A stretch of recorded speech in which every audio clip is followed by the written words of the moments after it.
There's fear about saying no. What if I say no to this person and he was the one and he's going to be my last chance at ever having a family? Right. We can't let the fear of God abandoning us keep us from saying no.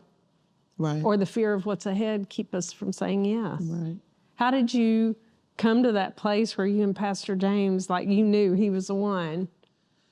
Well, I was like, okay, we were friends. You know, you always start out as friends in the church, and I thought, okay, I'm older than him. This is not the person for me. This is not going to work out.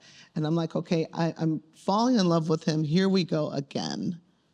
And it was, you know, my father was one that he would pray and hear from the Lord. He'd be like, you can marry him, but I just don't feel this is the person for you.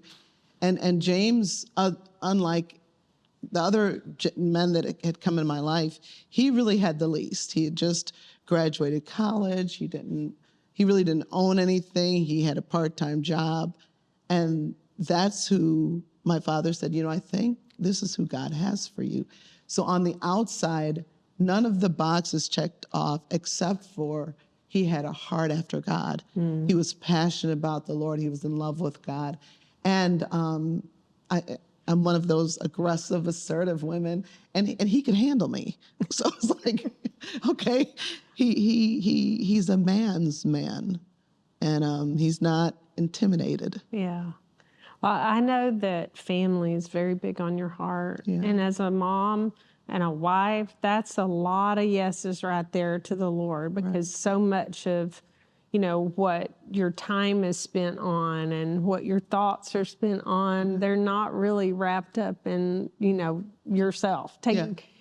Talk to us, tell us how God led you to truths in parenting that allowed you to develop such an amazing family today, and have, because it's not just, you're not just parenting when you're having these little kids. Right. It's as they get older and you're adjusting to growing children and aging out as little children. Right. That's a big place for us as women or men, dads, adjusting.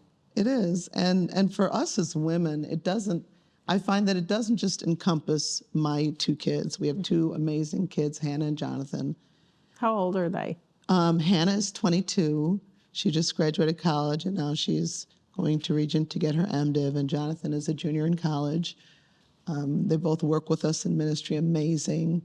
But I find that as a family and as a mom, it's not just about my two kids. It becomes about my entire family, my nieces and nephews. It's complicated for us as women because we have a heart, and our prayer is for our entire family to succeed and to live before the Lord and to find Christ and to find their purpose. So for me, it's been about, God, what do you have for each and every one of my nieces and nephews? Not just my own kids. I love that.